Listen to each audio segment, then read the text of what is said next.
This is a new day. This is a new day full of sound and light and expectation. This day has been waiting for you. This day has been waiting especially for you, to embrace you, to guide you. This day has been waiting with open arms just for you. This is the day we have been given. Let's not waste it. Come now and let us worship together. Good morning, everybody. My name is Reverend Joseph Boyd, and it is a beautiful spring day here in Youngstown, Ohio. I know some of you might have saw some of the daffodils and tulips from our beautiful sanctuary space here at 1105 Elm Street. And it is my great pleasure to be streaming live to all of you across the Mahoning and Trumbull County area. And it is such a gift to be able to stream live on Facebook with those who are watching us on social media. And for all those who are going to watch us later on YouTube, know that we love you and we see you and we want to get to know you. I welcome all of you into this sacred space from coast to coast, from California to New York City, down in South Carolina, Colorado, Massachusetts.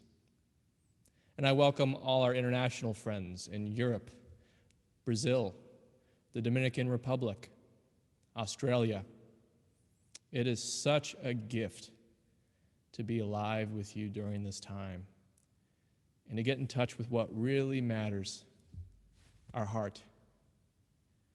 We have many events happening, and I want to bring your attention to a couple of those important events in the chat box. We're looking to update our website. We've learned that a good number of people are discovering our church through our website, and we want to make sure that our website is more user-friendly. So thanks to Louisa Berger and the help of Lola Lewis as well, we've put together a survey, which is down in the chat box. You can click on the link. It'll take you less than 10 minutes to fill out. And that would be a big help to us as we go forward and think about how we might make our website more accessible, more user-friendly, and especially more accessible for new people who are just getting to know our church. So that's down in the chat box.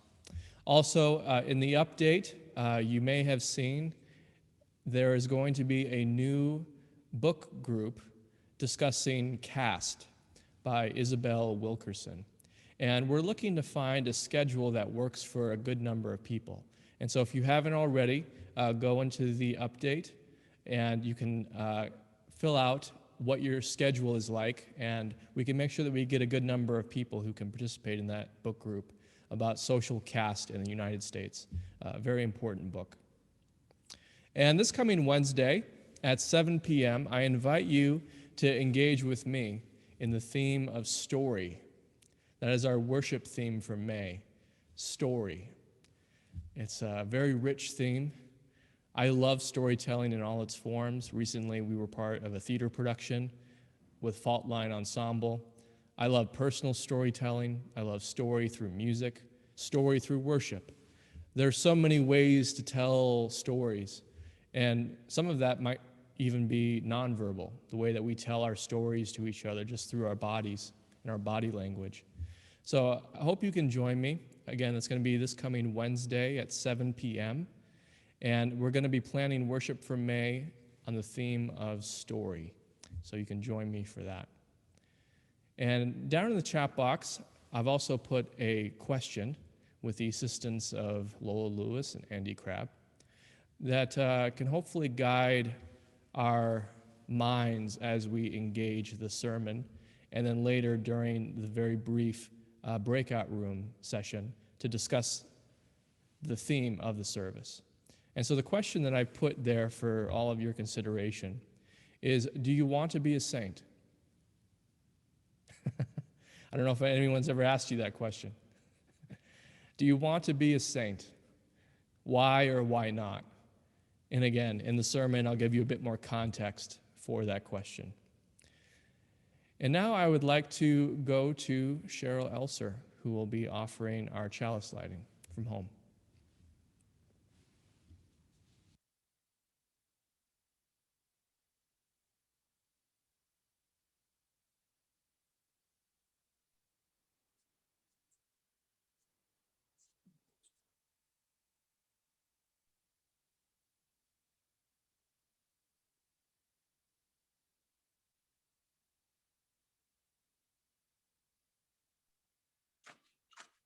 Good morning.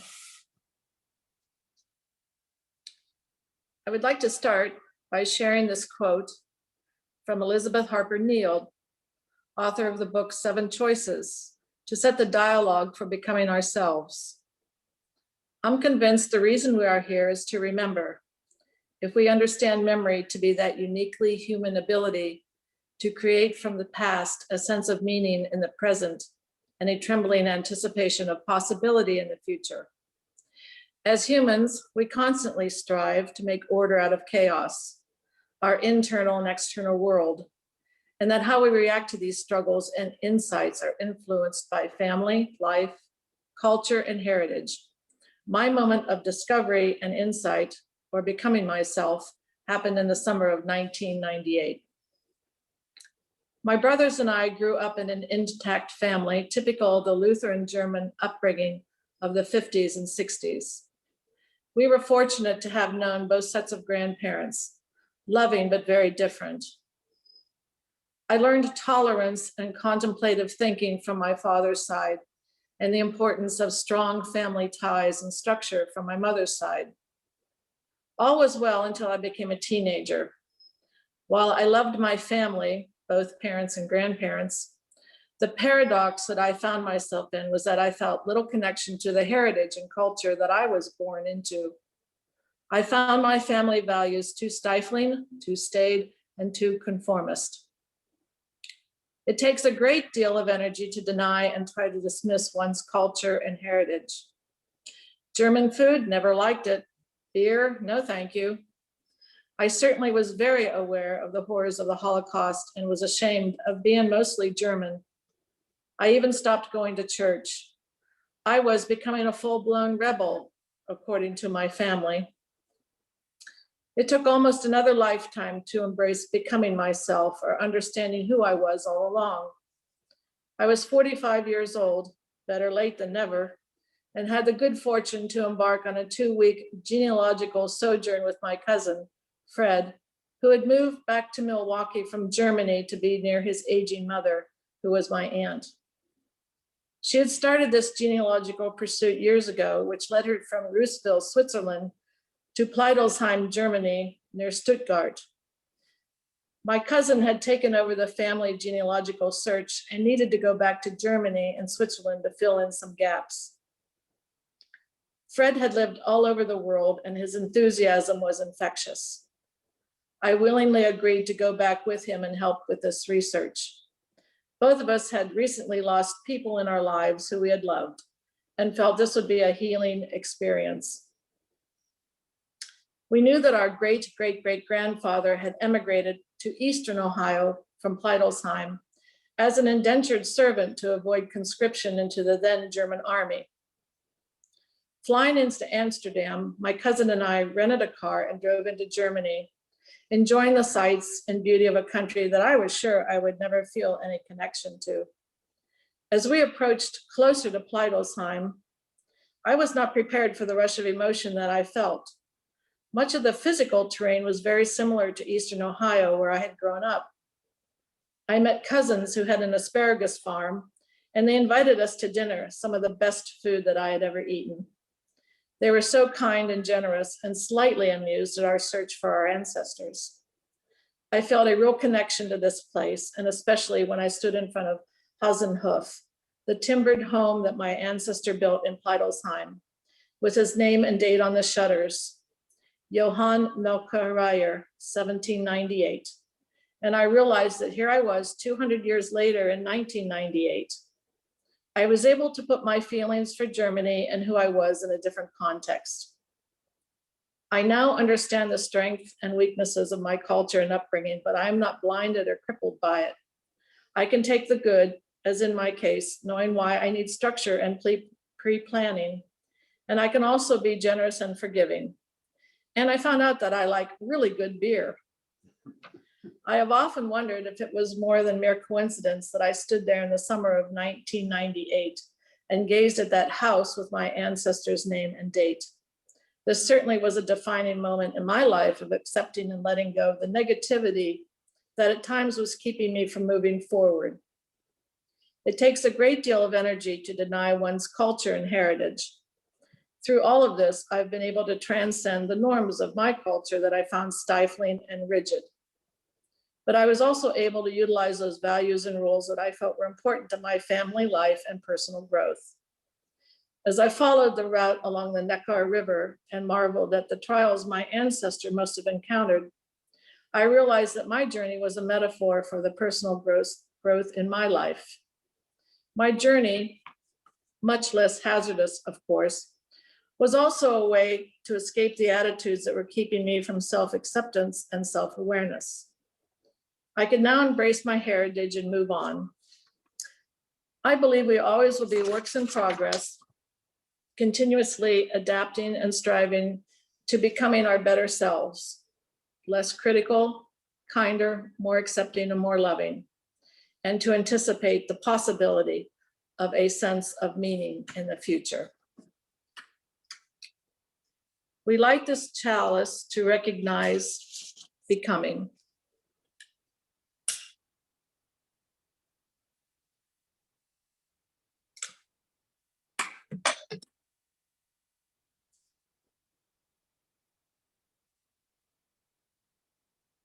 Please join me in reciting our church's covenant.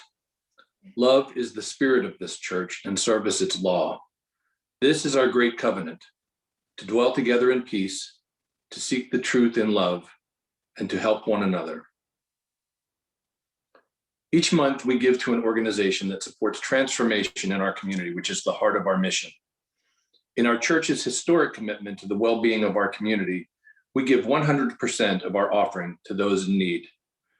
UUYO's Give Away the Plate recipient for April is Northeast Ohio Black Health Coalition.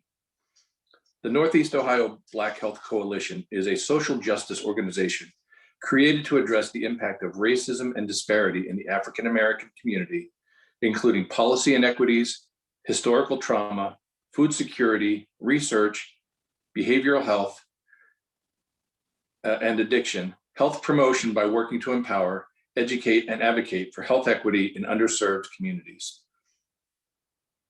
Please enjoy a brief video showing the great work that they do.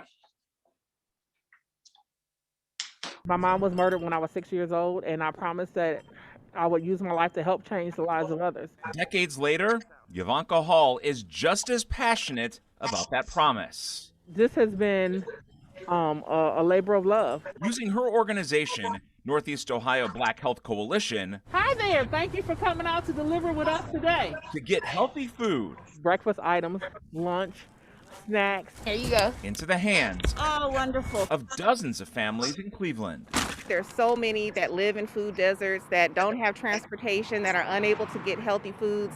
Once a month, volunteers like LaVon Williams My soul feeds off of being able to help others that are in need. drive down Yvanka's driveway Hello. to pick up a month's worth of food that's distributed to 50 families. It costs us about $10,000 a month. What's amazing about this outreach is that it truly is a community effort. With no major funding, Yvanka relies on donations, whether it's cash or a carton of eggs that people can put in this fridge she has out on her back porch. Since the start of the pandemic,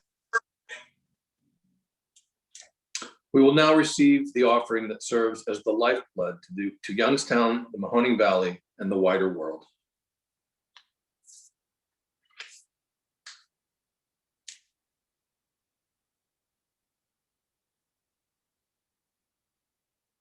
I'm Ivanka Calls. Hello, how are you?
it's a real gift to be able to breathe together. It's wonderful. So we're going to do that for a few moments. If you're sitting, just notice the breath in your body. Also, if you're lying down or if you're walking, even if you're running an errand, just notice the breath in your belly. And we're going to breathe together now across this country and across this world for a few moments.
We have two readings today. The first is a reading from Living with Wisdom, A Life of Thomas Merton by Jim Forrest. Walking with Lax on 6th Avenue one night in the spring of 1939, Lax turned toward Merton and asked, "What do you want to be anyway?" It was obvious to Merton that Thomas Merton, the well-known writer, and Thomas Merton, the assistant instructor of freshman English, were not good enough answers. "I don't know," he finally said. "I guess what I want to be is a good Catholic." "What do you mean you want to be a good Catholic?" Merton was silent. He hadn't figured that out yet. "What you should say," Lax went on, "is that you want to be a saint." That struck Merton as downright weird. "How do you expect me to become a saint?" "By wanting to." "I can't be a saint," Merton responded. To be a saint would require a magnitude of renunciation that was completely beyond him. But Lax pressed on. "All that is necessary to be a saint is to want to be one." The second reading today is an excerpt from Rejoice and Be Glad by Pope Francis. To be holy does not require being a bishop, a priest, or a religious. We are frequently tempted to think that holiness is only for those who can withdraw from ordinary affairs to spend much time in prayer. This is not the case. We are all called to be holy by living our lives with love and by bearing witness in everything we do, wherever we find ourselves. Are you called to the consecrated life? Be holy by living your commitment with joy. Are you married? Be holy by loving and caring for your spouse. Do you work for a living? Be holy by laboring with integrity and skill in the service of your brothers and sisters. Are you a parent or a grandparent? Be holy by patiently teaching the little ones. Are you in a position of authority? Be holy by working for the common good and renouncing personal gain.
The first word that came to my mind on the topic of becoming ourselves was renunciation. It's a peculiar word, renunciation. It's not one that we often use in our culture commonly. Historically, the term renunciation has been used within religious orders for monks and people devoted completely to the religious life, separate from the rest of the world. For most of us, I don't think we've been given the opportunity to discover the power and depth of what renunciation really means. We live in a culture that is the opposite and proclaims the opposite of renunciation. The simplest definition of renunciation, in its most broad interpretation, is to actively let go of something. For monastics and those in religious orders, it was the renunciation of work that paid a salary, the accumulation of material goods, and in some cases, letting go of any romantic entanglements. So it would be easy to think that the act of renunciation is the exact opposite of most of our lives. Those of us who work, have families, people who live in the world, and value that as our life path. The reason I thought of the term renunciation in terms of becoming ourselves is that it has been an important part of my own lived experience in terms of finding a way of being in the world that feels meaningful and worthwhile. Probably like many of you, I was taught by our culture that the goal of life was accumulation. The accumulation of goods, the accumulation of experiences, the accumulation of titles, the accumulation of accomplishments. I was raised as an American to believe that success and real happiness needed to be pursued in earnest. And the pursuit itself was the real reason that we were alive. I was taught that if I found success, I would be happy. And if I failed, which is probable, keep working and keep trying. Not all of these teachings are bad. I think actually there's a lot of value in them. I think there is a lot of good in this way of being in the world. But what's strange to me now is that I never knew there was any other way or any other ways to be myself.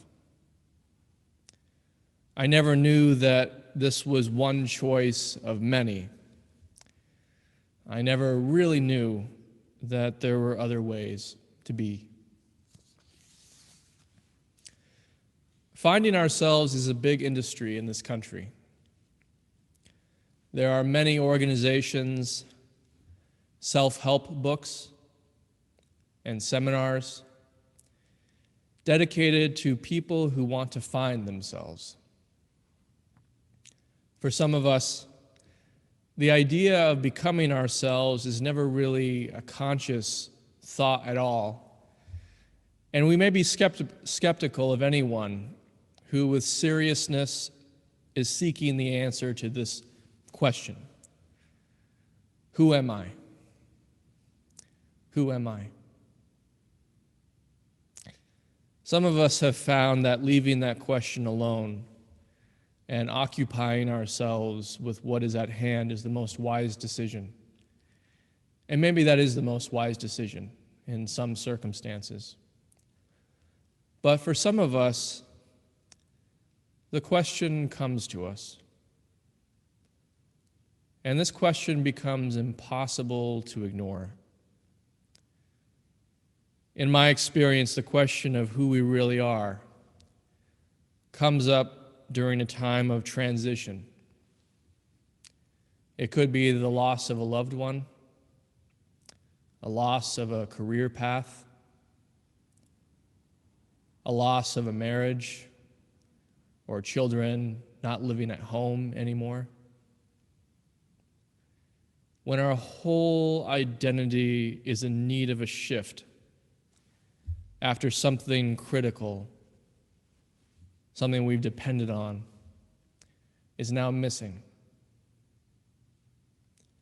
For some of us, the question of who we are doesn't have much importance until we reach middle age or older,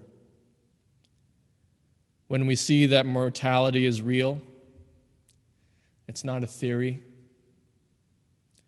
and it's real for us.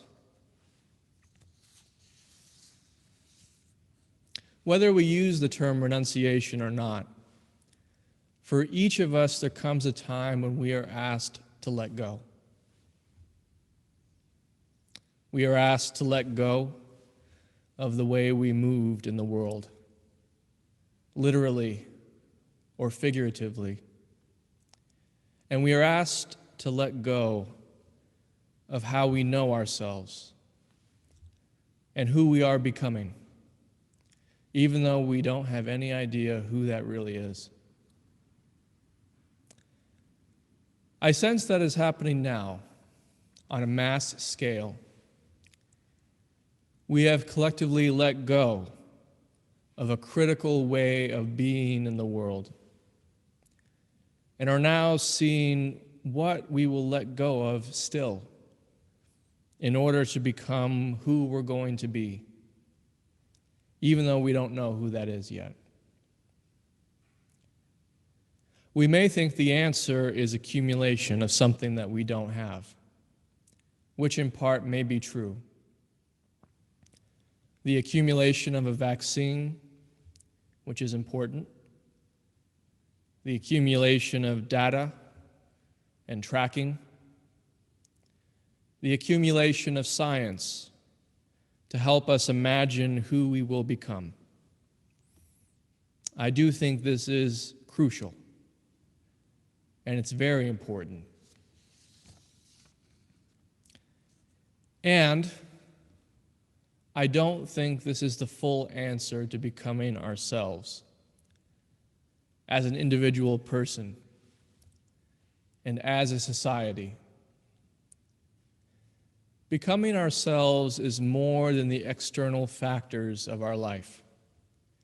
It's about how it actually feels to be a person, how it actually feels to be together after being apart for so long, how it feels to be a person that has gone through what we've gone through collectively, and noticing the ways we've changed, and perhaps the ways we want to continue to change. Becoming ourselves is simultaneously internal and external, the meeting place between the two. This time has taught me the power of surrender. A surrender that is active and not apathetic. Surrender is another term for renunciation. I've learned during this time that I am most truly able to embody my life when I'm willing to practice letting go. Letting go of perfectionism, letting go of expectations, of things being what I want all the time, letting go of unrealistic expectations of myself and others, letting go of what is unnecessary so I can appreciate what is actually here. Letting go of the deep-seated thought that what is here is somehow lacking or missing something. Letting myself see that the moment that we are in right now is complete, that I'm complete, that you're complete. And all of that is still becoming, never the same from moment to moment. Letting go of needing to prove or earn validation. Letting go of fear and dread. And learning how to trust more completely. I'm not saying this is how I feel all the time, but I've had moments of it. More moments this year than I've ever had in my entire life. And I'm curious to hear about some of your experiences. Maybe it's connected to mine and similar, or maybe it's completely different, which is valid. There is something just so fundamental during this time. I feel like I'm being shown the fundamentals of what it means to be alive and what it means to be alive together as a community. I feel like I'm getting schooled daily in what really matters. And what I'm learning is not that everything that I've been taught about what really matters in the same way that I once thought. I see that ambition in the way that we commonly think of that in our culture are often just vapors, thoughts that lack substance, a kind of dream that doesn't seem as connected to what is right here. Ambition is really important, but I'm learning that it really matters what we choose to be our ambition. I'm learning that the more fundamental, the more everyday and common, the more meaning I'm finding.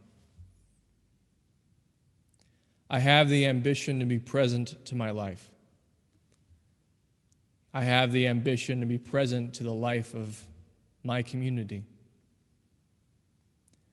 And I have the ambition to do what I can in the circumstances I'm in to promote healing and goodness.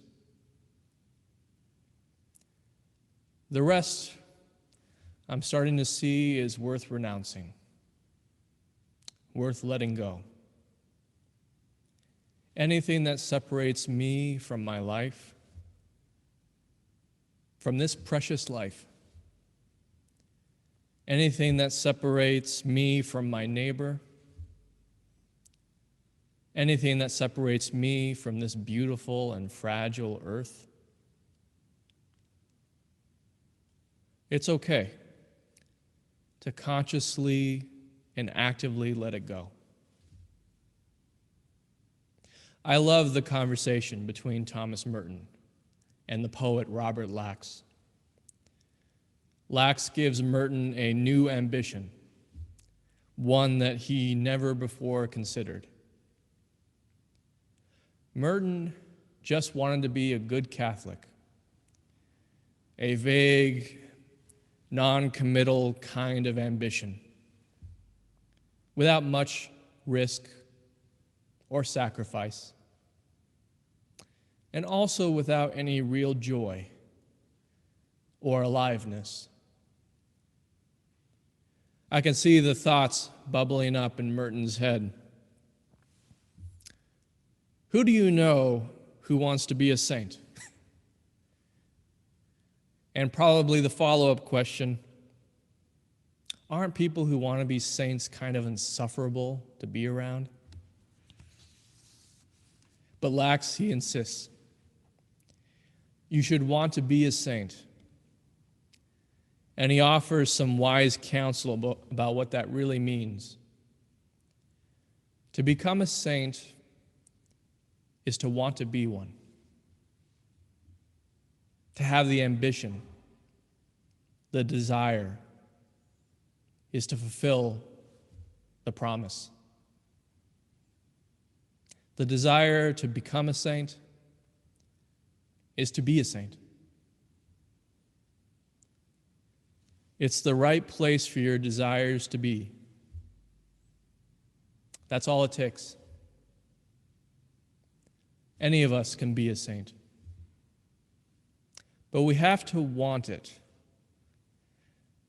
Merton, he wrote years later, after this encounter, that he learned the real power of this encounter.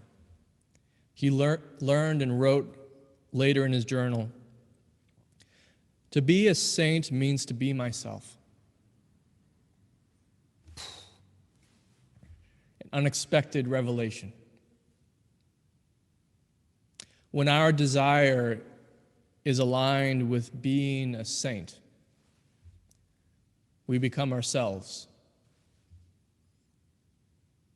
I interpret the word saint in a very broad way, by the way.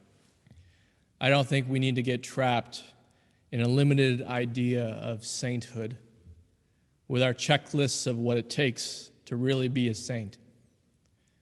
I think it is an act of discovery, not a to-do list. But if you're looking for a list on how to be a saint, I think Pope Francis offers some really good pointers. Can we bear witness to our life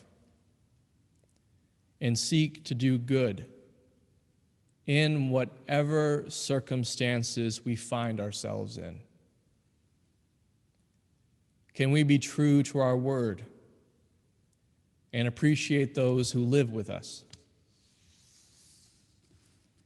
Can we seek to do good and let go of personal gain? The expectation that we should be rewarded for goodness. I think these are some fine pointers, and any of us can use them. I'm learning that the biggest problem in our country is not too much ambition.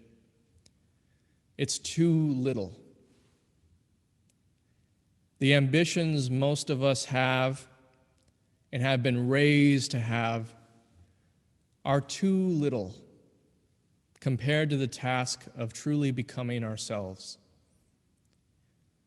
Most of the ambitions we are encouraged to have revolve around self-interest, which is not bad in and of itself, but it's limited. It's limited if we aim to actually truly become ourselves. We have a high level of desire in this country, a wonderful, vivacious energy that is natural to this place. But I think we need to find an ambition worthy of all that energy and desire. And it's not a paint-by-numbers thing. I don't think we will become carbon copies of one another if we have the ambition, for instance, to bear witness and do good within our circumstances. There are endless ways to do that. ways that utilize our natural personality, our talents, and our interests. I sense that this culture is easily bored by goodness, as if we think to seek goodness is kind of silly or uninteresting compared with the accumulation of personal wealth, prestige, and power. But as some of us have learned, it's actually the opposite. When you achieve any level of power for the sake of itself, any kind of wealth and prestige for the sake of itself, that becomes an enclosed circle, a closed loop with the self that becomes quite dull and very predictable in a very short period of time. But goodness has no real end. Goodness connects you to yourself and others. It connects you to all sentient life. Goodness connects you to the mystery and depth of life. And goodness survives death. All the people who have been recipients of goodness, thanks to you, and pass it on indefinitely, even after we're gone. Personal wealth and self-interest definitely loses power and is completely renounced when we die. Our property gets divided up, and we leave the world as we came in, empty-handed. But if you seek to do good without hoping to gain anything, that is not such a big problem. It's okay to leave the world empty-handed, because we know we didn't come here to gain anything, but to give something, to give whatever goodness that we could. So do you want to be a saint? I think it's worth some consideration. Remember, to be a saint is to want to be one, to have that ambition. We can renounce, let go of all the self-talk that says that we could never be a saint, that saints are boring, that the life of goodness is for people who are much better than us, people with more character, more grit, more whatever. We can renounce all that excuse making.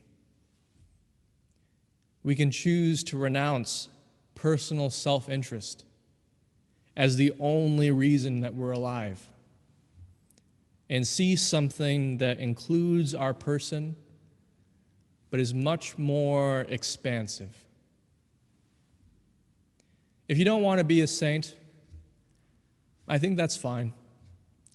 I'm not going to strong-arm any of you into wanting to be a saint. But I hope you let the challenge work on you. The challenge of wanting to be a saint. It continues to work on and challenge me. I'm beginning to see that becoming ourselves is the most natural thing in the world. It's not that arduous or such a big deal. Becoming ourselves is choosing to do good and renouncing our sense that we should gain something from it in the way that we imagine. We do get so much back, but never in the way that we imagine. It's actually better than what we imagine. If we continually renounce this kind of self-interest which blinds us from our true life, the beauty and depth of our life in the present. When we see the life that we're living now, in the circumstances that we're in, as the perfect laboratory for goodness, waiting to be expressed and given through us, we get to be who we've been all along. We get to actively become ourselves.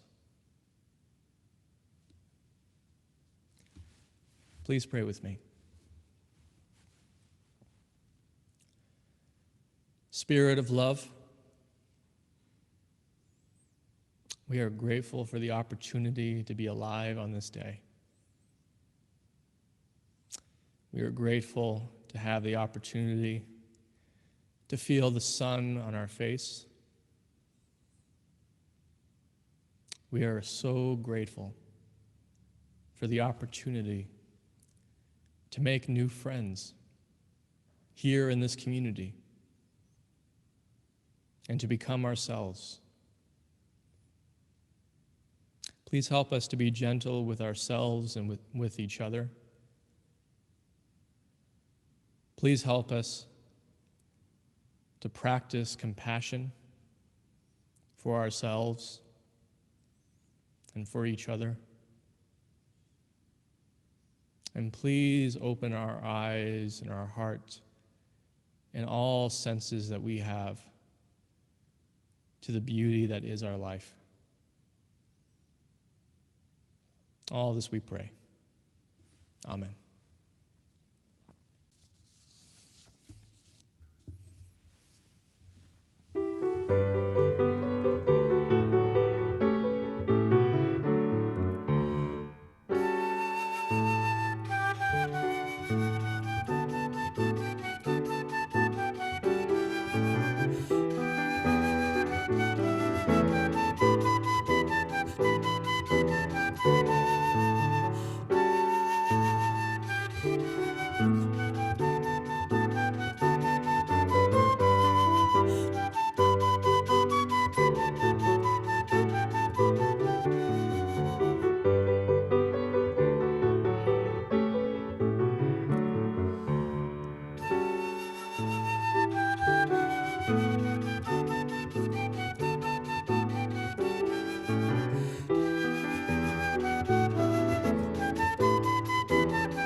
We extinguish this flame, but not the light of truth, the warmth of community, or the fire of commitment. These we keep in our hearts until we meet again.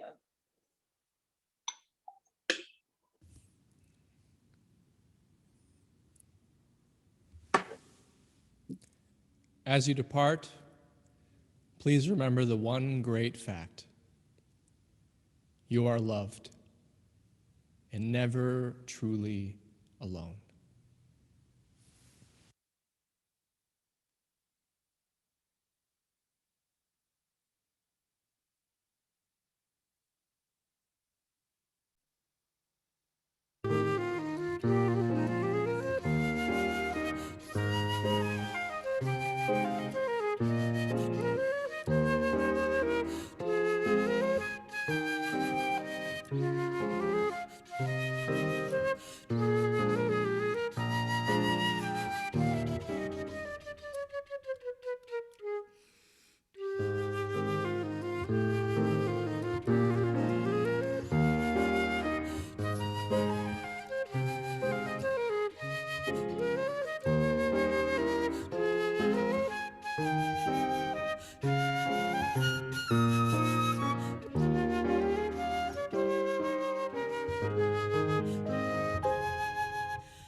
Go into breakout rooms very briefly for only 7 minutes, and the question will be waiting